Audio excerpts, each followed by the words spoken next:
नमस्ते दोस्तों, आज की इस कहानी में आपका स्वागत है। दोस्तों, मेरा नाम काव्या है और मैं अभी स्कूल में पढ़ाई कर रही हूँ। जून के महीना में मेरे स्कूल में छुट्टियां चल रही थीं।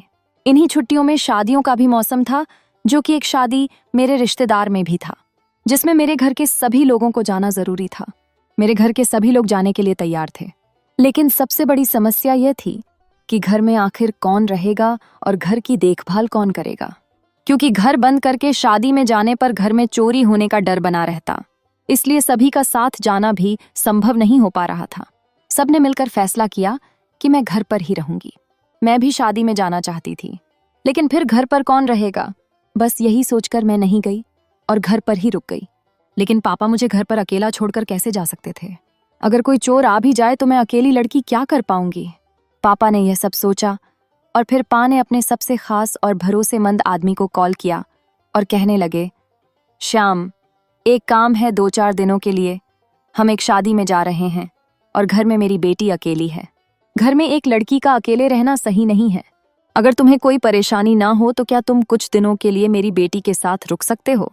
श्याम मेरे चाचू थे। श्याम चाचू कहने लगे, इसमें परेशानी वाली कौन सी बात है?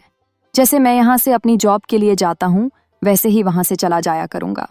वैसे भी मैं सिर्फ रात में ही घर पर आता हूँ, तो रात में मैं तुम्हारे घर पर सो जाया करूंगा। चाचू रात में हमारे घर पर सोने के लिए तैयार हो गए। पापा से कहने लगे, आप चिंता ना करें, मैं हूं तो कोई परेशानी की बात नहीं होगी। चाचू की शादी 2 साल पहले हो चुकी थी। पापा और मम्मी नहा धोकर जाने के लिए तैयार हो गए और शाम को निकल गए। उसके बाद शाम को जब चाचू आ रहे थे, तब उन्होंने मुझे कॉल की और पूछने लगे कि खाने में क्या खाओगी। मैंने कहा, चाचू थोड़ा पनीर की सब्जी लेकर आना, क्योंकि मुझे पनीर की सब्जी बहुत ज्यादा पसंद थी। मैंने रोटी और चावल बना ली थी। शाम को जब चाचू आए तो वह अपने साथ पनीर की सब्जी भी लेकर आए। चाचू वहां से आने के बाद बहुत ज्यादा थक गए थे और कहने लगे, काव्या, तुम खाना लगा दो, मैं हाथ मुंह धोकर आ रहा हूँ। इससे पहले भी चाचू हमारे घर पर आ चुके थे, तो हम लोग थोड़ा फ्रेंडली भी थे। चाचू और मेरा रिश्ता एक जीजा साली की तरह था। चाचू हाथ मुंह धोकर आए और हमने साथ बैठकर खाना खाया और बातें करने लगे। चाचू मुझसे कहने लगे, काव्या, तुम अब पहले से भी ज्यादा खूबसूरत हो गई हो। तुम्हें देखकर तो मुझे मेरे कॉलेज के दिन याद आ गए, जब मेरी गर्लफ्रेंड थी। मेरी भी गर्लफ्रेंड बहुत खूबसूरत थी। मेरे क्लास के सारे लड़के उस पर मरते थे, लेकिन वह मुझ पर फिदा थी। चाचू की बातें सुनकर मैं हंसने लगी और कहने लगी, चाचू, आप तो अभी भी बहुत हैंडसम हो, आपकी तो अभी भी गर्लफ्रेंड होंगी।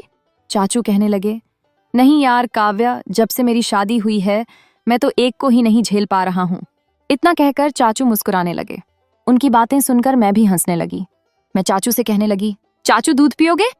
चाचू मेरी ओर देखने लगे और कहने लगे, हाँ, अगर है तो ले आओ थोड़ा सा। मैं किचन में जाकर दूध ले आई और चाचू को दे दिया। चाचू ने दूध पिया और कहने लगे, काव्या, दूध कितना मीठा है, और मजाक करने लगे। मैंने चाचू से कहा, चाचू, आप तो रोज घर पर दूध पीते होंगे। चाचू मेरी बात समझ गए और हंसने लगे। फिर हम लोगों ने साथ मिलकर खाना खाया। खाना खाने के बाद चाचू फोन चलाने लगे और मैं किचन में जाकर काम करने लगी। सारा काम खत्म करने के बाद हम लोग रात को 1-2 बजे तक इधर उधर की बातें करते रहे।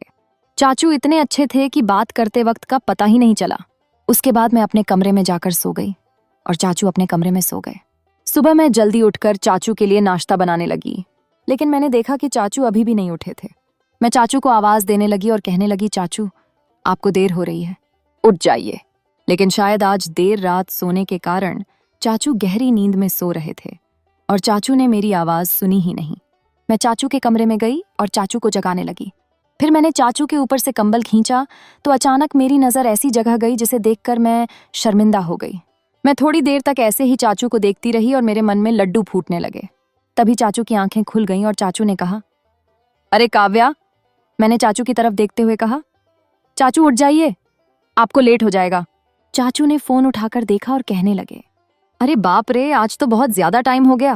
मैंने चाचू से कहा, आप जल्दी से नहा लें, आपका नाश्ता रेडी है। चाचू बाथरूम गए और नहा धोकर जल्दी से बाहर आ गए। चाचू ने जल्दी जल्दी में नाश्ता किया और मैंने चाचू के लिए टिफिन पैक कर दिया। चाचू अपने ऑफिस के लिए निकल गए। उसके बाद मैं घर की साफ सफाई करने लगी। जल्दी साफ सफाई करने के बाद मैं नहाने चली गई। नहाकर फिर से तैयार होकर नाश्ता किया और कुछ देर आराम किया। आज घर में कोई नहीं था, तो पूरा घर सुना सुना लग रहा था। बिल्कुल भी अच्छा नहीं लग रहा था। समझ में नहीं आ रहा था कि क्या करूं। दोपहर दोपहर में मैंने सोचा कि थोड़ी देर पढ़ाई कर लेती हूँ। 5 बजे तक मैंने पढ़ाई की। उसके बाद फ़ोन चलाने लगी। फ़ोन चलाते चलाते कब मैं सो गई, कुछ पता ही नहीं चला। कुछ देर बाद जब मैं उठी तो देखा कि चाचू के आने का समय हो गया था। सोते सोते मैं पूरी पसीने में भीग चुकी थी, तो मैंने सोचा चलो नहा लेती हूँ। नहाकर आज मैंने रेड कलर की एक खूबसूरत सी शॉर्ट ड्रेस पहन ली थी। वह ड्रेस मेरी फेवरेट थी और मेरे शरीर पर पूरी तरह से फिट थी। उसके बाद मैंने थोड़ा सा मेकअप किया। तब तक चाचू भी आ गए थे। कमरे से बाहर जैसे ही आई, चाचू मुझे देखते ही रह गए और कहने लगे, अरे वाह काव्या, आज तो तुम कमाल की लग रही हो। तुम्हें देखकर मुझे जवानी के दिन याद आ गए। मैंने महसूस किया और देखा कि चाचू मुझे एक अलग ही नज़र से देख रहे थे। अचानक मेरी नज़र फिर से उस जगह पर गई जिसे देखकर मैं शर्मिंदा हो गई, लेकिन चाचू ने उसे बैग के पीछे छुपा रखा था। चाचू मेरी तरफ बड़े ही ध्यान से देख रहे थे। मुझे बहुत अच्छा लग रहा था। मेरा मन कर रहा था कि चाचू मुझे अपनी बाहों में भर ले। चाचू के मुंह से तारीफ सुनकर मैं अंदर ही अंदर मग्न हो गई, जैसे किसी ने आग लगा दी हो। लेकिन मैं फिर भी शांत रही, क्योंकि वह मेरे चाचू थे। उसके बाद चाचू मुझसे कहने लगे, काव्या, मैं फ्रेश होकर आता हूँ, तुम खाना लगा दो। मैंने कहा ठीक है चाचू, लेकिन उसके लिए खाना बनाना पड़ेगा। अभी मैंने खाना नहीं बनाया है। चाचू कहने लगे, ठीक है तो तुम खाना बना लो, तब तक मैं आराम कर लेता हूँ। मैंने कहा ठीक है चाचू। चाचू वहीं सोफे पर बैठकर आराम करने लगे और मैं खाना बनाने के लिए किचन में चली गई। जहाँ चाचू बैठे थे वहाँ से किचन साफ साफ दिखाई दे रहा था। मैंने बार बार पीछे पलटकर देखा तो चाचू की नज़र मुझ पर ही टिकी हुई थी। उनका इस तरह से देखना मुझे बहुत ही अच्छा लग रहा था, क्योंकि चाचू इससे पहले भी 4-5 बार घर आ चुके थे। तो चाचू मेरे साथ काफ़ी खुलकर बातें करते थे और मुझे उनके साथ वक्त गुजारना अच्छा लगता था। इसलिए मुझे उनका इस तरह से देखना भी अच्छा लग रहा था। मैं खाना बना रही थी, तभी लाइट चली गई। ऊपर से इतनी गर्मी थी कि मैं पूरा पसीने में भीगी हुई थी और अब अंधेरा भी हो गया था। तब तक चाचू अपने फ़ोन की टॉर्च ऑन करके किचन में आ गए और मुझसे कहने लगे, काव्या, आज गर्मी बहुत ज़्यादा है। मैंने कहा हाँ चाचू, और अब तो लाइट भी चली गई। मेरे घर में इन्वर्टर भी नहीं है। चाचू ने मुझे टॉर्च दिखाई और मैंने एक मोमबत्ती जलाकर किचन में रख दी। चाचू कहने लगे, काव्या, तुम पसीने में पूरी तरह भीग चुकी हो, तो क्या मैं थोड़ी बहुत मदद कर सकता हूँ? मैं भी बहुत परेशान थी, इसलिए मैंने हाँ कह दिया। चाचू खाना बनाने में मेरी मदद करने लगे। मैंने और चाचू ने मिलकर खाना बनाया और बातें करते रहे। थोड़ी ही देर में लाइट भी आ गई। चाचू मेरी तरफ देखने लगे। पसीने में भीगने की वजह से मेरा वजूद साफ दिखाई दे रहा था। मैं भी अब थोड़ा उनकी तरफ मुड़ गई ताकि वह आसानी से मुझे अच्छे से देख सके। फिर मैंने चाचू से कहा, चाचू आप आराम कर लीजिए, बस खाना तैयार ही होने वाला है। चाचू ने मेरी तरफ पंखा मोड़ दिया और आराम करने लगे। कुछ देर बाद खाना बनकर तैयार हो गया। किचन में काम करने के बाद मैंने सोचा कि क्यों ना नहा लिया जाए। चाचू सोफे पर बैठे बैठे अपना काम कर रहे थे। मैंने चाचू से कहा, चाचू मैं नहाने जा रही हूँ। मैंने नहाकर एक शॉर्ट फ्रॉक पहन ली जो चाचू ने ही मुझे बर्थडे पर गिफ्ट की थी। आज जब मैं उस शॉर्ट ड्रेस को पहन कर आई तो चाचू की आंखें खुली की खुली रह गईं। चाचू मुझे देखकर खुश हो गए और कहने लगे, ये तो वही ड्रेस है ना जो मैंने तुम्हें तुम्हारे बर्थडे पर दी थी। मैंने कहा हाँ चाचू, आपकी दी हुई ड्रेस मुझे बहुत ज़्यादा पसंद आई। चाचू कहने लगे, तुम इस ड्रेस में वाकई बहुत खूबसूरत लग रही हो। मन ही नहीं करता कि तुमसे नज़र हटाओ, मन करता है कि तुम्हें इसी तरह देखता रहूं। उनकी बात सुनकर मैंने शर्म से सिर झुका लिया। फिर मैंने और चाचू ने मिलकर खाना खाया और ढेर सारी बातें की। किचन का काम खत्म करके मैं चाचू के रूम में उनसे बात करने चली गई। कुछ देर बाद बात करते करते अचानक चाचू जोर से बोले, काव्या, तुम्हारे कंधे पर मकड़ी है।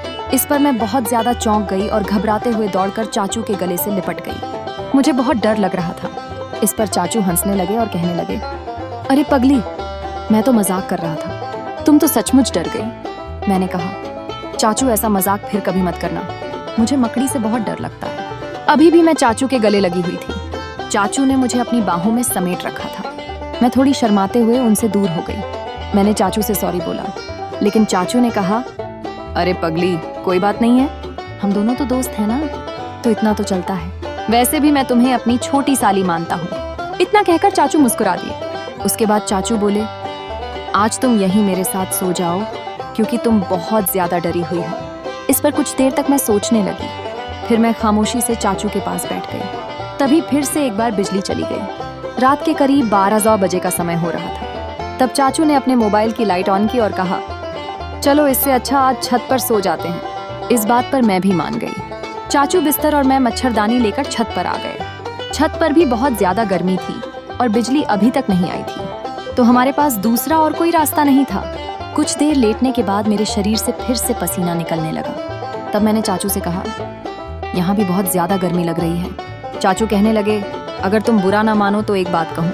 मैंने कहा, हाँ कहो। चाचू बोले, तुम कोई हल्की फुल्की नाइटी पहन लो, इससे तुम्हें गर्मी भी ज्यादा नहीं लगेगी। मैंने भी यही ठीक समझा, लेकिन मुझे बहुत झिंझक महसूस हो रही थी।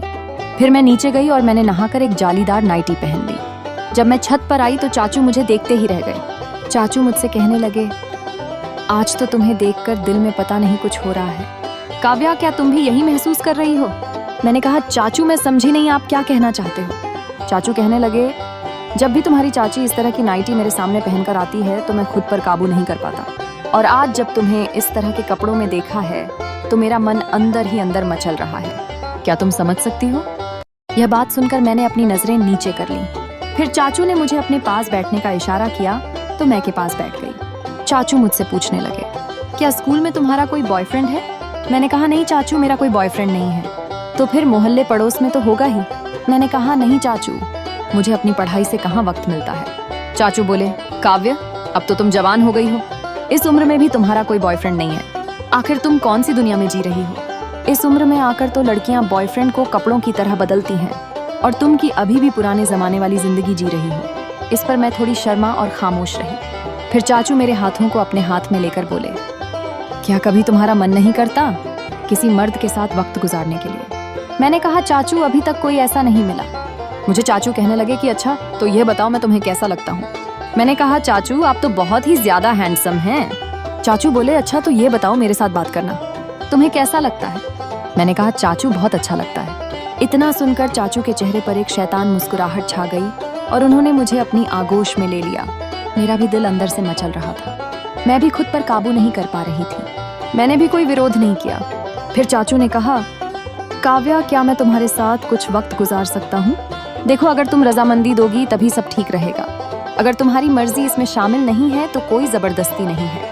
मैं तो सिर्फ इतना चाहता हूँ कि तुम अपनी जवानी के वह दिन जियो जो हर लड़की आज के टाइम में चाहती है। मैंने शर्माते हुए चाचू से कहा, चाचू, जैसे आपको ठीक लगे। इतना सुनते ही चाचू मुझे वह खुशी देने लगे जिसका मैं कब से इंतजार कर रही थी। चाचू का साथ मुझे बहुत अच्छा लग रहा था। कुछ ही देर में हम दोनों अपनी मंजिल तक पहुंच चुके थे। थोड़ी देर बाद चाचू मुझे अपने कॉलेज के किस्से सुनाते रहे और उस रात हम दोनों बातें करते करते सो गए। अगले दिन जब सुबह मैं उठी तो मैं शर्म से चाचू से नजरें नहीं मिला पा रही थी। चाचू कहने लगे, देखो काव्या, कोई जबरदस्ती नहीं है। हम दोनों के बीच जो भी कुछ हुआ वह हमारी रजामंदी से हुआ है।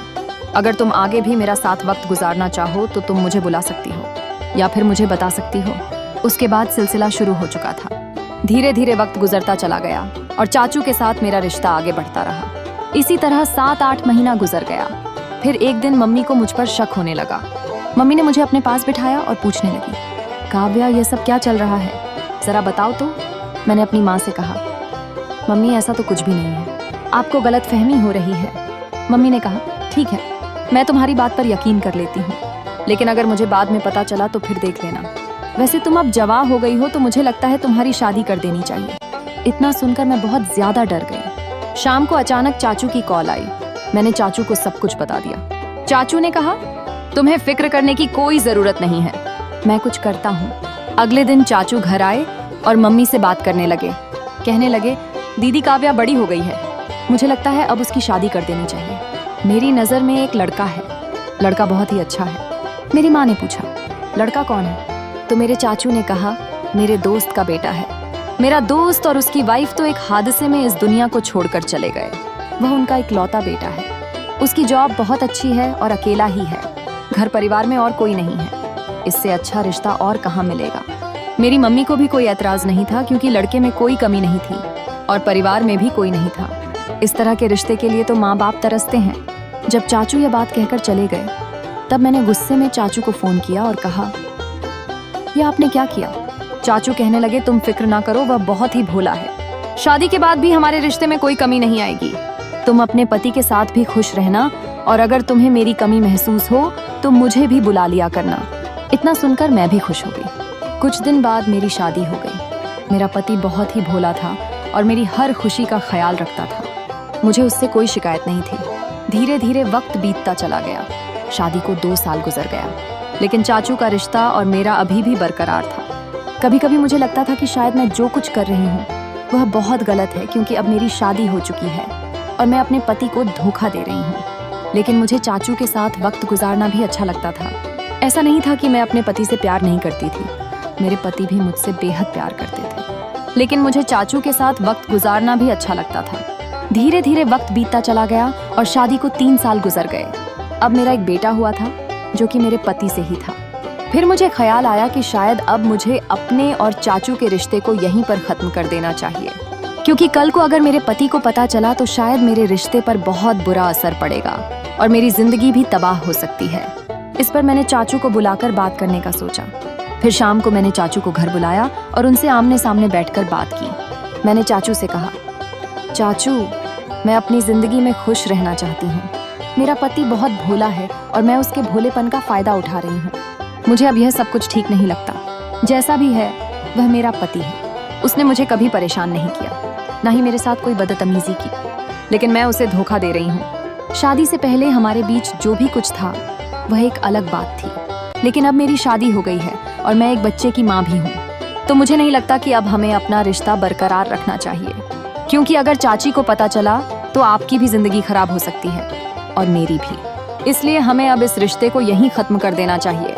इस पर चाचू ने भी अपनी सहमति जताई और कहने लगे, काव्या, तुम ठीक कह रही हो। इतना कहकर मैंने चाचू से सारे रिश्ते खत्म कर दिए।